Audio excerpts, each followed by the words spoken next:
Hello दोस्तों, मैं आपकी राधिका आज एक सुंदर से विवाह गीत लेके आई हूँ। बड़ा ही प्यारा विवाह गीत है। देखिए, बेटी की माँ जो है दूल्हे से क्या कह रही है कि मेरी बेटी बड़ी सुकुमार है, बड़े प्यार से रखना, बड़े लाड से रखना, क्योंकि मैंने बहुत ही प्यार से पाला है। तो देखो दूल्हे राजा क्या कह रहे हैं कि मैं कितना मान सम्मान अपने पलकों पे बिठा के रखूंगा। तो आप लोग पूरा गीत सुनेंगे तभी आनंद आएगा। बड़ा ही सुंदर, बड़ा ही प्यारा गीत है, आप लोग सुनिए। बाबा के बगियावा में बोलई कोयलिया, अरे द्वारे सुगना सीता, राम रे ललनावा, अरे सुगना बोलई सीता, राम रे ललनावा।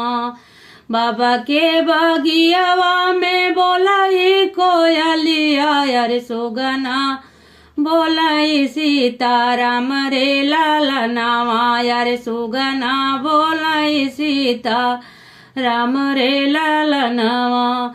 घोड़वा जे घुमाई वही घोड़ा सरिया, अरे हाथिया लवंगिया की डार रे ललनावा, अरे हाथिया लवंगिया की डार रे ललनावा।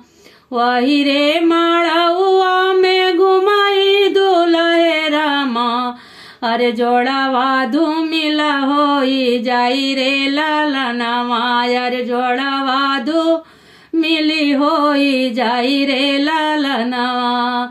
माड़ाए में बैठी है सासू कामनी रानी, सुना बेटा अरज हमार रे ललनावा, अरे सुना बेटा अरज हमार रे ललनावा। देखो सासू रानी अपनी बिटिया के लिए क्या कह रही हैं दूल्हे राजा से, सुनिए आप। हमारी दिया बेटा जतन से राख्या, अरे रधिया मोरी बाटी सुकुवार रे ललनावा, अरे दिया मोरी बाटी सुकुवार रे ललनावा।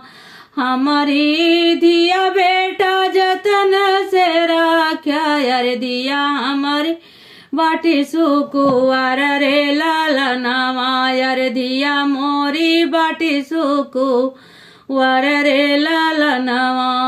माड़ाए से बोलाई दुल्हे कामन रामा, अरे सुना सासू अरज हमार रे ललनावा, अरे सुना सासू अरज हमार रे ललनावा। तोहरी बिटिया सासू जलब नी रखबई, अरे रखबई हृदय के नी बिचरे ललनावा, अरे रखबई हृदय के नी बिचरे ललनावा। खाड़ा चिराऊ जी कई भोजन करई बई, अरे कड़ुआन तेलया स्नान रे ललनावा, अरे कड़ुआन तेलया स्नान रे ललनावा। सुरभिनी गैया के दूधवा पियई बई, अरे दहिया खियब साड़िया रे ललनावा, अरे दहिया खियब साड़िया रे ललनावा। तोहरी निधरिया सासू जतन से रखबई, अरे चुनरी धूमिला नाही होई रे ललनावा, अरे चुनरी धूमिला नाही होई रे ललनावा। तोहरी नधिया सासू जतन से रखबई, अरे चुनरी धूमिला नाही होई रे ललनावा, अरे चुनरी धूमिला नाही होई रे ललनावा। बीचा माड़ुआ दुल्हे सिंदूरा लगावई, अरे अब बेटी भैली पराई रे ललनावा, अरे अब बेटी भैली पराई रे ललनावा। बीचा माड़वा दुल्हे सिंदूरा लगावई, अरे अब बेटी भैली पराई रे ललनावा, अरे अब बेटी भैली पराई रे ललनावा। रोई रोई मोरी बेटी डोलिया में बैठई, अरे आखिया से ढूरे लागे आंसुरे लाला नावा, अरे आखिया से ढूरे लागे आंसुरे लाला नावा। जब डोली में बैठ गई बिटिया तो रोते रोते उसे नींद आ गई, झपकी आ गई। जब आंखें खुली तो देखो क्या कहती है, एक कोस गई बेटी दूसरा कोस पहुंची, अरे तीसरे में ला गए पिया सरे लाला नावा, अरे तीसरे में ला गई पिया सरे लाला नावा। घुंघुटा उठाई जब दिया खाई बियटी, अरे नहीं हर का क्यों ना देखाई रे लाला नावा, अरे नहीं हर का क्यों ना देखाई रे लाला नावा।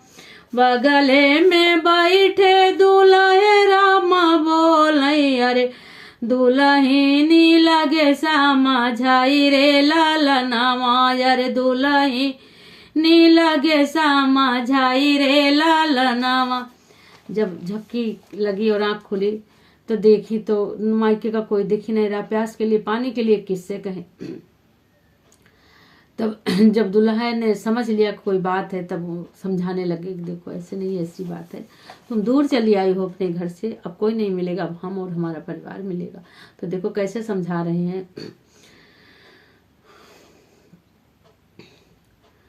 छूटी गए मोरी धाना तोरा नाई हरवा, अरे छूटी गए नई हर के लोग रे लाला नावा, अरे छूटी गए नई हर के लोग रे लाला नावा। हमारी नगर धाना तोहरी नगरिया, अरे हमारा ससुर तोरा ससुर रे लाला नावा, अरे हमारा ससुरा के लोग तोरा घर रे लाला नावा। हमारी माइया जे मुखिया देखी है, अरे बहिनी जे देखी है पिया सरे लाला नावा, अरे बहिनी जे दे है पानी रे लाला नावा। देवरा के संग दूधाना हंसी बतियायु, अरे हमसे कहू दिल के बात रे लाला नावा, अरे हमसे कहू दिल के बात रे लाला नावा। भगवान करे ऐसे दामाद सबको दे प्रभु, कि बेटी का इतना ख्याल रखा, जैसे माँ ने कहा था वैसे वैसे ही ख्याल रखा। हे प्रभु सभी को ऐसे दामाद देना, सबकी बेटियां जहाँ जाए खुश रहें, सुखी रहें।